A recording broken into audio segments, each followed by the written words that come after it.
Today is the day. Ça veut dire, en gros, aujourd'hui c'est le jour J, quoi. C'est le retour de Marvel, enfin, après 1 année et demie de patience, de crainte, de peur, de douleur aussi, par moment. Aujourd'hui on a pu regarder WandaVision, alors pour ceux qui ont Disney+, et qui ont pu le voir à 9h du matin, un énorme plaisir. Ça fait du bien, vraiment, et je sais pas pour vous, alors avant de vous donner mon avis vite fait, mais je sais pas pour vous, mais quand j'ai vu le générique de Marvel Studios, j'ai eu des frissons. Parce que ça fait tellement longtemps. En plus, il a changé le logo, alors c'est très intéressant à l'analyser. Alors on l'analysera pas forcément maintenant, peut-être un petit peu plus ce soir en live, enfin je ne sais pas. Mais le générique a changé. Et ça je trouve ça très cool parce que ça montre qu'il y a une nouvelle ère qui arrive, une nouvelle phase. Et la phase 4 qui commence aujourd'hui avec WandaVision. Les 2 premiers épisodes ont été mis à la disposition de chacun d'entre nous, en tout cas ceux qui ont un abonnement Disney+, à 9h du mat. Ça a été incroyable.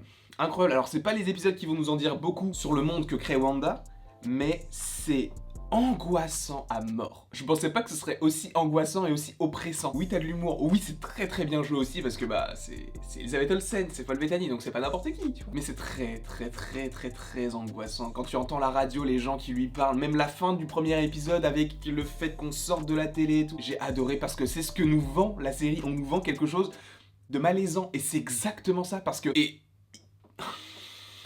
J'étais très content. Pour vous donner un avis global, avant de préciser mon propos, les 2 épisodes sont très bons. Après, je peux pas avoir un élément de comparaison parce que c'est le premier épisode d'une série Marvel, du Marvel Cinematic Universe, donc on peut se baser que sur ce qu'on a vu aujourd'hui, et je trouve que c'est juste génial. Après, je suis peut-être pas objectif parce que j'adore Marvel et j'adore en général tout ce qu'ils font, même si c'est vrai qu'il y a des choses qui sont pas forcément super cool, hein, comme Iron Man 3 ou les Ant-Man ou Thor 2 par exemple, mais non, on n'est pas là pour parler de ça. Mais je trouve que c'est juste génial, la façon dont c'est fait, avec les pubs. Et les pubs, on en parlera demain ou après-demain. Parce que j'ai une théorie par rapport à ça. Ah, pas piquer des hannetons, hein. Je sais pas si c'est ça l'expression, mais vous avez compris. L'épisode est très bon. La réalisation, elle est géniale. Et je ne m'attendais pas à autant d'esthétisme et d'idées dans les mouvements de caméra ou dans les placements de caméra. Je trouve qu'il y a vraiment une recherche en fait. C'est pas juste une série sur des personnages voilà, qui ont des pouvoirs et on suit leurs aventures, elles créent une multivers. C'est pas juste ça. Tu sens qu'il y a de plus en plus une recherche esthétique. Alors oui, on sait que Chloé Zhao, qui a cette recherche esthétique en elle, là, par rapport à tous les films dramatiques qu'elle a pu faire, etc.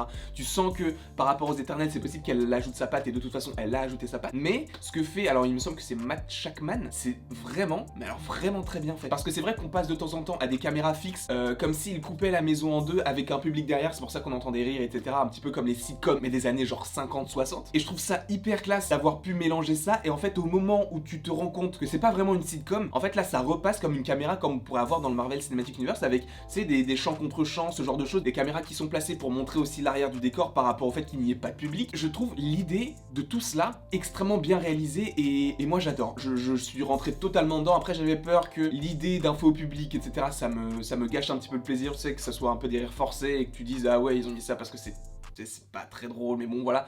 Et au final, mais moi j'ai trouvé ça hyper drôle. Après, bon, j'ai pas ri aux éclats, mais il y a des moments où moi, déjà, il leur faut beaucoup pour me faire rire, en tout cas dans les films. Quand j'ai vu les 2 premiers épisodes, vraiment, j'ai ri, et je trouvais ça vraiment, mais vraiment super bien écrit. J'ai trouvé que la réalisation était top. Le jeu d'acteur, ouais, je kiffe de ouf. Après, il y a des petits détails, des petits easter eggs que j'ai disséminés un petit peu partout. Voilà, ça, on en parlera un petit peu plus tard. Alors, pas forcément dans cette vidéo-là, mais bon, juste un petit indice, par exemple, le personnage de Agatha Harkness s'appelle Agnès. En anglais, ça se dit Agnes. Agatha Harkness.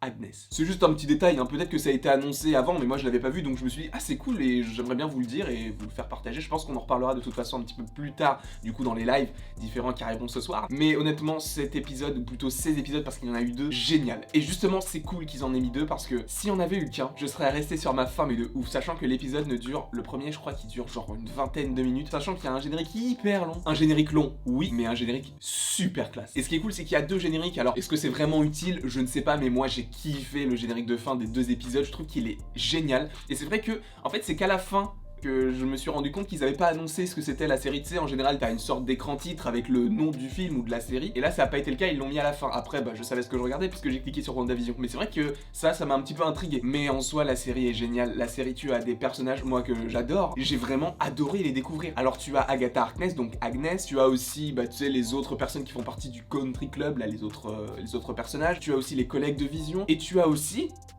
dans l'épisode 2, Monica Rambeau. Et Monica Rambeau, je l'adore. Je sais pas pourquoi, mais il y a un truc, elle est hyper sympathique. Alors après, est-ce qu'elle a été envoyée par Wanda? Est-ce qu'elle a réussi à rentrer dans le multivers? Trop de questions se posent. Trop de questions se posent. Pourquoi? Parce qu'à la fin de l'épisode 2, tu entends du bruit. Comme si les gens qui étaient autour, même si on comprend que c'est le Sword, mais les gens qui étaient autour voulaient rentrer dans le multivers pour arrêter ce que fait Wanda. Et là, tu vois que la personne sort des égouts comme si elle était passée, tu sais, par le dessous du monde qu'elle crée pour possiblement arrêter Wanda. Sauf que c'est bizarre parce que c'est là où je trouve ça un petit peu oppressant, c'est que t'as des guêpes et tout, enfin ça, c'est vraiment malsain. Donc je me pose vraiment beaucoup de questions, sachant que dans le trailer, on a vu Monica Rambeau sortir du multivers comme si elle avait été expulsée, donc possiblement expulsée par Wanda. Je pense que ça donne le ton pour Spider-Man 3 et Doctor Strange 2. N'oublions pas qu'il y a donc la trilogie du multivers avec WandaVision, ensuite il y aura Spider-Man 3 par rapport au multivers, et ensuite Doctor Strange 2. C'est supposément ce qui devrait arriver, et de toute façon tout le monde en parle, même si je tiens à dire que j'étais l'un des premiers à en parler avant qu'il y ait toutes les théories ou quoi que ce soit. Je dis pas que je suis un pionnier, non, je ne dis pas ça.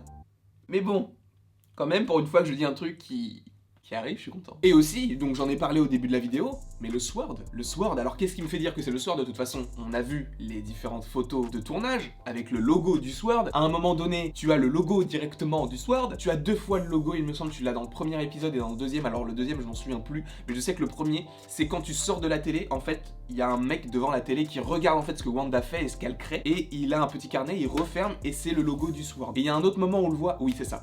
C'est sur l'hélicoptère. Parce qu'à un moment, elle a un hélicoptère. Puisqu'à un moment, il y a un hélicoptère qui arrive dans son univers et qui est en couleur. Donc tu comprends très bien que cela ne fait pas partie de son univers. Et pourtant, il a réussi à rentrer. Donc c'est, je pense, des petites tentatives pour voir comment rentrer dans l'univers de Wanda sans blesser qui que ce soit. Donc je pense qu'au début, c'était donc l'hélicoptère avec le logo du Sword. Et après, ils ont réussi à trouver un passage. Sauf que Wanda s'est dit non. Ou plutôt a dit non, genre ça va pas se passer comme ça. Mais c'est ça aussi qui est très intriguant. C'est qu'en fait on n'a pas l'impression qu'elle joue un rôle. Alors oui, au début tu sens qu'elle cherche ses mots, elle sait pas vraiment d'où elle vient et tout. Mais quand tu vois qu'il y a des gens qui pop, elle se rend compte en fait que c'est pas elle, mais elle dit non. Donc ça veut dire qu'elle sait ce qui se passe, mais elle semble pas vouloir s'arrêter à le faire. Alors, est-ce que c'est elle ou est-ce que c'est une entité au-dessus qui la manipule? Je ne sais pas, mais c'est vrai que c'est contradictoire, puisque dans le premier épisode, tu as une Wanda qui ne sait pas où elle est, qui ne sait pas d'où elle vient, qui ne connaît pas la date d'anniversaire qu'elle a avec Vision. Il y a plein de choses qui peuvent te faire dire que c'est pas elle qui contrôle, et pourtant, à la fin de l'épisode 2, elle a ce regard menaçant de genre, non, genre, ce que tu fais là, c'est mort, je retourne dans le temps, et ce que tu viens de faire n'a jamais existé. Je trouve ça hyper contradictoire, mais c'est ça aussi qui va nous en donner plus pour les autres épisodes, c'est qu'on va théoriser là-dessus, et j'ai hâte, vraiment j'ai hâte de voir le 3e épisode. En tout cas, de ce que j'en dégage pour l'instant comme théorie, c'est que Wanda se fait manipuler. Alors, est-ce que c'est par le biais d'Agnes, donc Agatha Harkness? Je ne sais pas. Ou alors peut-être que c'est Mephisto, peut-être que c'est Nightmare, je ne sais pas. Mais en tout cas, j'ai hâte de voir tout ça dans les prochains épisodes. Aujourd'hui, tu vas être spammé de vidéos, que ce soit sur ma chaîne ou la chaîne de Mathéo. Pourquoi? Je le redis encore une fois, là, tu as la review, ensuite tu auras Histoire de Wanda, ensuite tu auras le live ce soir, et ensuite tu as un after de live avec ma personne et donc Mathéo sur ma chaîne. Donc évidemment, je vous le rappelle, le premier live, c'est Parlons Marvel avec Mathéo sur la chaîne du Geek. Et après, dans l'autre live, nous reviendrons sur toute l'actualité de la semaine, les gars. Et ça va être juste génial. J'ai hâte de faire tout ça. Pour un avis global, WandaVision, excellent. Je ne sais pas en tout cas ce que vous en avez pensé, n'hésitez pas à me le mettre en commentaire, n'hésitez pas non plus à aimer, à partager, à commenter et à vous abonner, abonnez-vous, cela me ferait extrêmement plaisir. Il ne me reste plus qu'à te dire, pas à la prochaine pour la prochaine, mais enfin en soi si, mais à tout à l'heure. À tout à l'heure.